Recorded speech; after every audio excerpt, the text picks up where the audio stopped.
And you're just like such an amazing story. You're like just so successful, and what an amazing career that y'all have had. In New York, and what looks like her wedding ring was on full display. From beloved child stars on Full House to powerful fashion moguls commanding $1 billion empire, Mary-Kate and Ashley Olsen have captivated the world for decades. But behind the glossy facade of success lies a darker, more complex story. One filled with personal struggles, legal battles, and heartbreaking challenges that most people never knew about. Well, we're learning more details about Mary-Kate Olsen's eating disorder and her treatment. Her father is speaking out on her behalf, and another star offers some advice and support. What really happened to the Olsen twins? The truth is far more shocking and complicated than you'd ever imagine. Skyrocketing to fame as babies. The twins' lives were far from ordinary. At just 6 months old, they were cast as Michelle Tanner on the hit ABC sitcom Full House. The show's creator, Jeff Franklin, was drawn to them during auditions, noting how unusually comfortable they were around strangers. Since child labor laws restricted how long a baby could work, Mary-Kate and Ashley took turns playing Michelle throughout the show's 8-season run, which ended in 1995. While the twins' rise to fame seemed like a dream come true, it came at a personal cost. By the time they were 3, their parents had hired Robert Thorne as their manager. He played a crucial role in building Dual Star, an entertainment company that turned the girls into a brand. This move expanded their empire beyond television to include movies, books, music, and merchandise. By age 6, they had become the youngest producers in Hollywood. By 10, they were self-made millionaires. Despite their success, their childhood was far from typical. In a candid interview with Nylon, Ashley reflected on their early years, saying they had been deeply involved in the business from a young age. Even at 10, they were making major decisions about their careers. Their mother had sent a photo of them to a casting agency on a whim, which led to their Full House roles. That one small decision catapulted them into a level of fame few experience, one that shaped their lives in ways they never anticipated. Dark side of stardom. Mary-Kate and Ashley Olsen's journey wasn't without its struggles. Even their Full House co-star John Stamos admitted that working with them as babies was tough. In an interview with Entertainment Weekly, he revealed that their frequent crying made filming difficult. At one point, the producers even recast Michelle Tanner, but the replacements didn't work out, so Mary-Kate and Ashley were brought back. According to the Washington Post, Mary-Kate did most of the filming during the first season because Ashley was too scared to be on set. As the twins grew older, the challenges didn't stop. Their fame brought intense public and media scrutiny. In a 1991 profile, the Washington Post's Jay Matthews noted how obsessed people were with the twins, despite their limited acting skills. This constant attention took a toll on them, contributing to their later struggles with identity and mental health.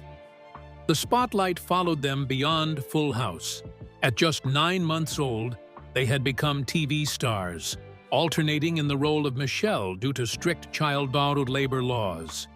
The show ended in 1995, but their careers didn't slow down. They starred in the sitcom Two of a Kind and a series of twin-themed movies like Billboard Dad and Passport to Paris. Looking back, Mary-Kate admitted that being child stars wasn't as glamorous as it seemed. In a 2010 Marie Claire interview, she compared their childhood to being little monkey performers for public entertainment. She also shared that looking at old photos felt strange, as if she couldn't connect to the girl in the pictures. "I would never wish my upbringing on anyone," she said.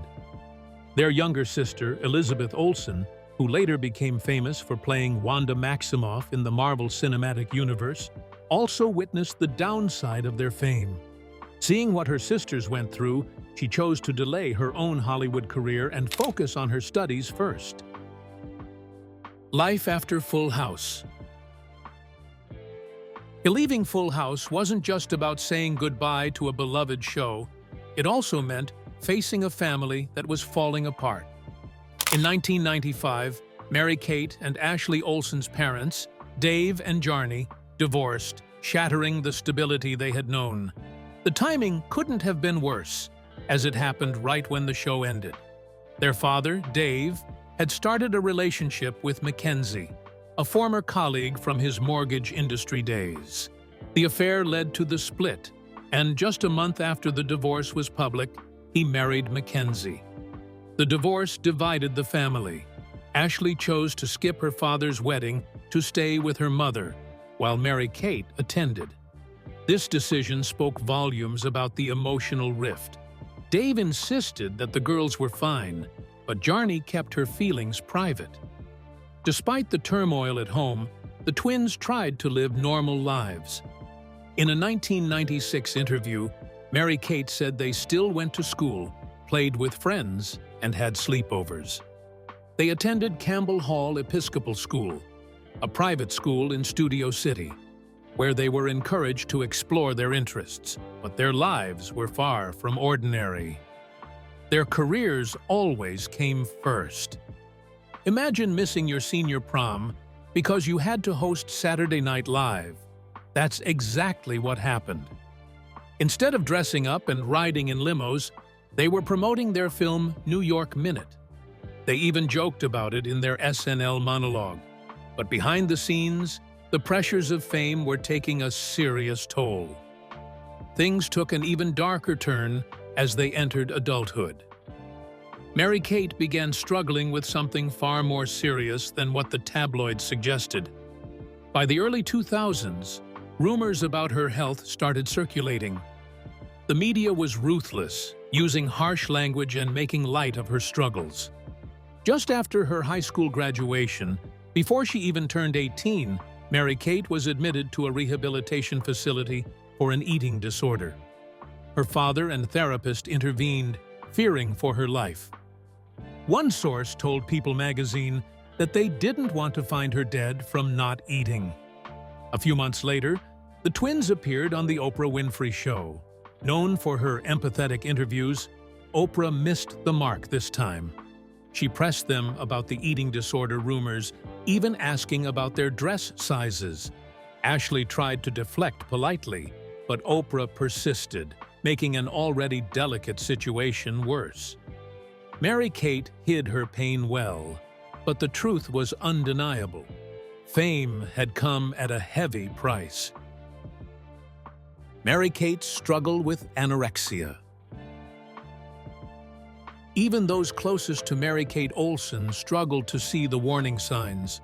Denny Gordon, the director of New York Minute, recalled sharing meals with her and noticing nothing unusual. Dr. Drew Pinsky, who played their father in the film, also failed to recognize any red flags. But that's the reality of eating disorders. Many who suffer become experts at hiding their pain. In a 2008 interview with Elle, Mary-Kate finally addressed her battle with anorexia. She opened up about how difficult it was to ask for help and admit she was struggling. "I do not want to go through my life with my eyes shut," she said, acknowledging the long road to recovery. But while she was trying to heal behind the scenes, the world was still watching and judging. Rumors swirled about a cocaine addiction, fueled by her thin frame and the media's relentless portrayal of her as a hard-partying socialite. The twins even joked about it during a Saturday Night Live sketch, shouting, "You're so skinny, eat a sandwich." But behind the laughter, things were far from funny. At just 17, Mary-Kate had little control over her treatment. Her parents, still her legal guardians, made many of the decisions. She started outpatient treatment during her first semester at NYU, hoping to balance recovery with school. But that plan quickly fell apart. Mary-Kate and Ashley had big dreams for their college experience when they enrolled at NYU in September 2004. They imagined finally living like normal students. Instead of dorms, they invested in a $7.3 million penthouse in the West Village, though they never actually moved in. Their hopes for a fresh start quickly crumbled.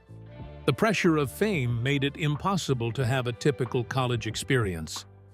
Their every move was scrutinized. Classmates whispered, paparazzi lurked, and even professors couldn't resist the temptation to gossip.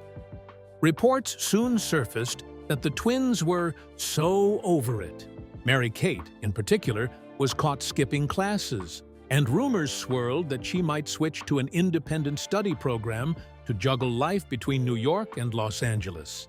Eventually, Mary-Kate took a leave of absence, sparking speculation that she had relapsed and was back in treatment. In reality, she had built a strong support system, including therapists, nutritionists, and eating coaches who helped her navigate her recovery. But the public didn't see that. All they saw was another young starlet struggling in the spotlight.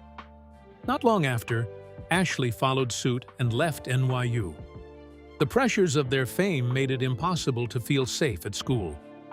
What was supposed to be a new chapter turned into another reminder that for the Olsen twins, normalcy would always be out of reach. Love triangle that pushed Olsens out of college. When the twins enrolled at New York University's Gallatin School, it was big news. The famous twins had already built a massive empire before even graduating from high school, so their time at college naturally became a tabloid obsession. But while Ashley managed to keep a lower profile, Mary-Kate's college experience took a dramatic turn, one that ended with her leaving NYU altogether. It all started when Mary-Kate began dating Stavros Niarchos III, the son of a wealthy Greek shipping tycoon. Their romance lasted 5 months, and for a while, everything seemed fine. But then came the twist. Niarchos started seeing Paris Hilton at the same time. Suddenly, Mary-Kate found herself caught in an unexpected love triangle. Unlike other celebrity feuds that play out in public, this one didn't explode into a war of words. Instead, Mary-Kate made a quiet but significant decision. She dropped out of NYU and returned to Los Angeles. According to W magazine, the betrayal hit her hard, and she needed space to move on. One of her friends even described her as being devastated by the whole situation. When asked about leaving NYU, Mary-Kate told W magazine, "It just got really hectic, and I started feeling the city. My world was really small when I was here." But when pressed for more details, she added, "I think we can all guess." It was a subtle confirmation that the drama with Niarchos and Hilton played a role in her decision. Mary-Kate also hinted at how her dynamic with Hilton had changed. The two had once been friendly, even complimentary of each other, but after this, they stopped speaking entirely. The disturbing obsession. Spencer Pratt, The Hill's self-proclaimed villain, knew exactly how to make a quick buck in 2007. He bragged about selling a photo of Mary-Kate Olsen drinking at a party for $50,000. That single betrayal sparked a feud, with Pratt publicly trash-talking her. But this wasn't just about him. It was part of a bigger pattern. Every move the Olsen twins made was picked apart, sold, and exploited for profit. By the time they dropped out of NYU, it wasn't just about wanting privacy, it was about survival. They had a booming fashion empire to run, and the constant media circus made a normal college experience impossible. But the scrutiny didn't start in their teen years. It had been their reality from childhood. Long before social media, the Olsens were media darlings turned fashion icons. They churned out straight-to-video movies and specials, but their real fame came from simply existing. They were everywhere, their lives consumed by public fascination. And as they approached adulthood, the obsession only grew worse. The early 2000s brought a new level of invasion. the internet. Suddenly, the public had unlimited access to their lives, and some took it to unsettling extremes. Websites started popping up with countdowns to their 18th birthdays, literally ticking clocks celebrating their legal adulthood in the creepiest way possible. The message was clear. People weren't just watching, they were waiting. This was just one example of how Mary-Kate and Ashley were sexualized from an uncomfortably young age. Growing up famous is already a challenge, but being teenage girls in the public eye was another kind of nightmare. Every decision they made, every slight change in their behavior, was magnified and twisted into tabloid headlines. If they smiled in public, they were thriving. If they looked tired, they were spiraling. If they kept to themselves, they were hiding something. The world wasn't just watching. They were judging, speculating, and waiting for them to fall. The price of fame. At the height of their popularity, Ashley Olsen took a stand. She sued the National Enquirer for $40 million after it published a misleading headline and photograph implying she had passed out from drug use. The tabloid eventually retracted the story and issued an apology, but the damage was already done. This was just one of many times the twins found themselves at the center of invasive and often cruel media coverage. The scrutiny wasn't just about their careers, it was personal. Ashley once recalled the sheer outrage she felt when a journalist questioned her about her virginity before she was even of legal age. She described the experience as her worst nightmare, a moment that exposed just how intrusive their fame had become. Privacy was nearly impossible. Even their attempt at a normal college life was overshadowed by relentless public fascination. Despite the constant attention, Mary-Kate and Ashley pushed forward, running their business empire. Dual Star Entertainment Group was a powerhouse, producing movies, books, and fashion lines. But behind the success, the weight of public expectations was crushing. Every move was analyzed, every choice was dissected, and as if their lives weren't already magnified enough, their smoking habits became yet another obsession. There was a time when the twins insisted they didn't drink or smoke. In a 2003 Rolling Stone interview, they presented themselves as clean-cut and disciplined. But as they stepped away from Hollywood and into the world of high fashion, their public image took on a new, edgier form. Photos of the twins, often dressed in oversized couture and hidden behind dark sunglasses, with cigarettes in hand, became almost iconic. The media had a field day. Some outlets, like Life and Style, criticized their haggard appearance, blaming cigarettes for their exhausted looks. Others, like Page 6, fixated on their smoking as part of their mystique. Stories even surfaced about Mary-Kate's wedding, where guests were reportedly provided bowls filled with cigarettes. For the Olsens, smoking seemed like a small act of rebellion, one thing they could control in a world where everything else about them was scrutinized. But it also hinted at the stress they endured. In 2010, Mary-Kate was scolded twice at an NYC Fashion Week party for smoking indoors. She didn't care. It was a glimpse into how deeply ingrained the habit had become. A quiet, defiant escape in a life that had never really been her own. Heath Ledger controversy. Mary-Kate Olsen's relationships have always sparked curiosity. From artist Nate Lohman to Max Winkler, the son of actor Henry Winkler, and her former husband, Olivier Sarkozy, she has often found herself in the spotlight. But one rumored romance stands out, not because of fame or glamour, but because of the mystery surrounding it. In 2008, there were whispers that Mary-Kate had been spending time with actor Heath Ledger.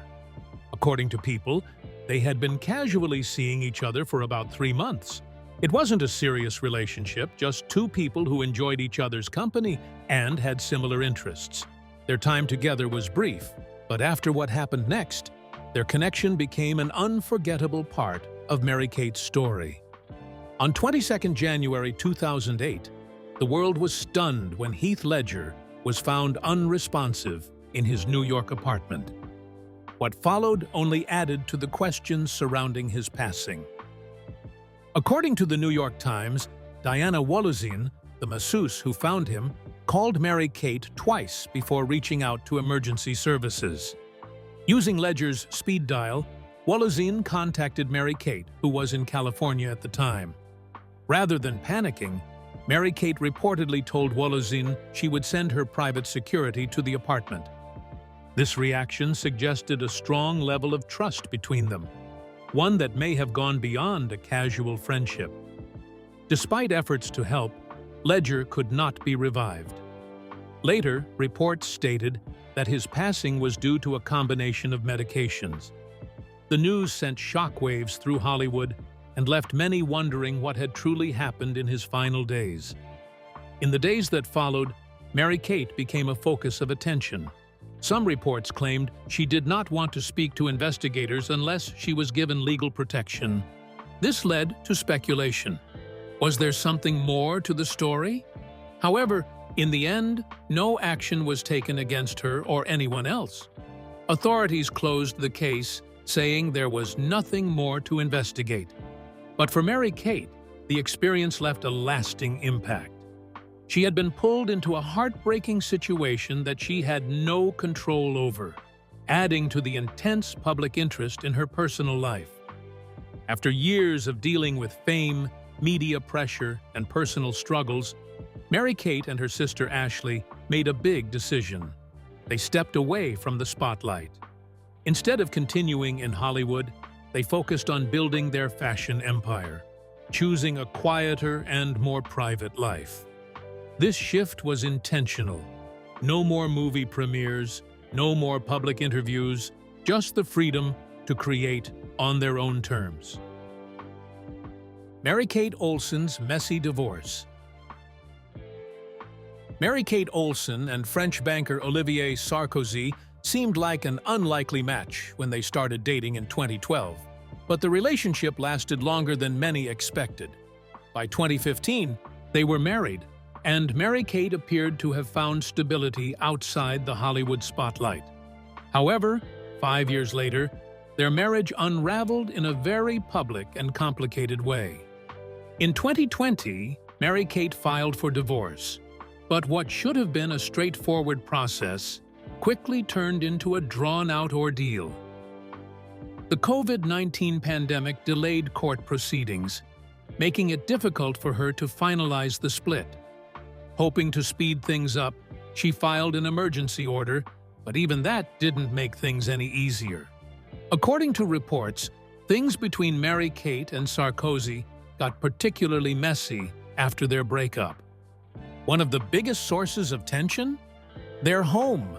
Reports claimed that Sarkozy canceled the lease on their shared property, leaving Mary-Kate scrambling to find a new place to live. To make things worse, his legal team allegedly set a strict deadline for her to remove her belongings from the house. It was a harsh move, especially given the already stressful situation of their divorce playing out during a global crisis.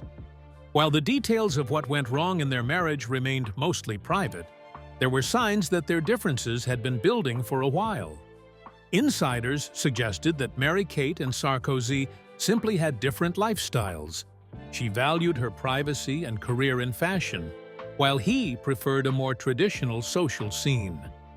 Over time, these differences may have become too big to ignore.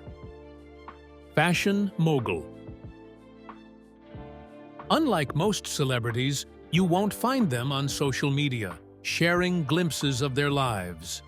They've chosen a more private path, far from the constant spotlight. Ashley once mentioned in an interview that they prefer to stay sheltered, avoiding the world of online exposure. That's why their brief takeover of Sephora's Instagram in 2016 To promote their fashion brand, Elizabeth and James, was such a rare moment. It was effortlessly stylish, of course, but don't expect a repeat performance anytime soon. Their decision to step away from acting was just as intentional. Fans were disappointed when they didn't participate in the Fuller House reboot. But by then, the twins had fully embraced their roles as fashion designers. Running a billion-dollar empire, they've built a luxury brand that speaks for itself. The Row, known for its minimalist and high-end designs, has dresses that cost around $7,000. Astronomical for most, but right in line with luxury brands like Balenciaga and Lanvin. In 2011, they even managed to sell out a $40,000 alligator backpack, despite backlash from animal rights activists. Still, their fashion empire hasn't been without controversy.